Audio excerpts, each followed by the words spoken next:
සුබ දවසක්. අද දවසේදී මෙන්න මේ සිද්ධිය දැක්කහම මේ කාලේ හැන ලස්සන ජනප්‍රිය සින්දුවක් මතක් වුණා. සින්දුවේ තැනක තියෙනවා කොකාට වාරය නම් තිත්යට දෙවාරයයි කියලා. දැන් ඔයගොල්ලෝ දන්න සින්දුව මොකද්ද කියලා. මේක අපි හිතුවොත් ජීවිතේ අපි කවදාවත් දැකලා නැහැ. තිත්යට වාරයක් හම්බ වෙන දවසක්. ස්වභාව ධර්මයේ ඇතුළේදී කොකාට වාරයක් හම්බුණාට තිත්යට වාරයක් හම්බ වෙනවා අපි කවදාවත් දැකලා නැහැ. මොකද්ද මේ කතාව ඇතුලේ තියෙන්නේ? මේක ඇතුලේ තියෙන්නේ බොහොම ධනාත්මක කතාවක් කියලා මට හිතෙනවා. ඒ තමයි අපි දුබල වෙන අවස්ථාවකදී ප්‍රබල ඉදිරිය නැත්නම් ප්‍රබල අවස්ථාවන් ප්‍රබල පීඩාවන් ඉදිරියේ අපි දුබල වෙන අවස්ථාවකදී අපිට ලොකු ධෛර්යයක් හම්බ වෙනවා. මේ බිඳ වැටීම ඉදිරියේ තවතාවක් නැගිටින්න අපිට හොඳ අවස්ථාවක් ලැබෙයි කියලා. ජීවිතේ අවස්ථානුකූලව අපිට පසුබසින්න වෙන තැන් තියෙනවා, පරදින වෙන තැන් තියෙනවා.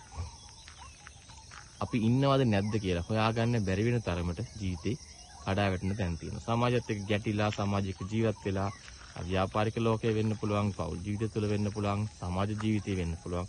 මේ ඕනම තැනකදී අපි ජීවිතයක ගැටිලා ජීවත් වෙලා ඊට පස්සේ ආයිත් පාරක් හැරිලා බලනකොට දාරුණු බිඳ වැටීම එහෙම නැත්නම් පරාජය වීම ඉදිරියේදී පැත්තකට වෙලා සංගවි බලා සිටින අවස්ථාවක් තියෙන්න පුළුවන්. ඒ ඕනෑම අවස්ථාවකදී නැවත වතාවක් අපිටත් අවස්ථාවක් එනවා. නැගිටින්න, හිස කෙලින් තබා ගන්න, ජීවිත ඉදිරිය දකින්න හොඳ අවස්ථාවක් එනවා කියන එක මේ කතාව ඇතුළේ. මේක පැරණි කියමනක් මේ කතාව ඇතුළේ තියෙනවා කියලා හිතෙනවා. සබදාමත් එක්ක බැලුවොත් නම් කවදාවත් තිත්යන්ට වාරයක් ඇවිලා තිත්යෝ එකතු වෙලා කොකෙක්ව දඩයම් කරපු අවස්ථාවක් අපි දැකලා නැහැ තනියෙන් හෝ කණ්ඩායමක් වශයෙන්. නමුත් මිනිස්සු කියලා කියන්නේ ජීනියස්ලා. කියන්නේ සතුන්ගේ හැසිරීම රටා සතු සියල්ලම ගත්තොත් එක වගේ. ඒ හැම කෙනෙක්ගේම එකම එක ස්වරූපයක් තමයි පේන්න තියෙන්නේ. හැබැයි මිනිස්සු කියලා කියන්නේ එකිනෙකාට වෙනස් පිරිසක්. හැම මොහොතකම හැම තප්පරයකදීම ඔවුන්ගේ වෙනස්කම් දකින්න පුළුවන්කම තියෙනවා. එක්කෙනෙක්නාට කෙනෙක් වෙනස්. ඒ කියන්නේ හැම කෙනෙක්ම සුවිශේෂී පුද්ගලෙක්. එක්කෙනාට එක්කෙනෙක් වෙනස් වෙනවා කියන එක තේරුම හැම කෙනෙක්ම සුවිශේෂී කෙනෙක් කියන එක. හැම කෙනාටම ආවේනික දේවල් තියෙනවා. ඒ නිසා මිනිසුන්ට අවස්ථාව එනවා. අවස්ථාව ළඟ තියෙනවා. අවස්ථාව තමගේ බවට තියෙනවා.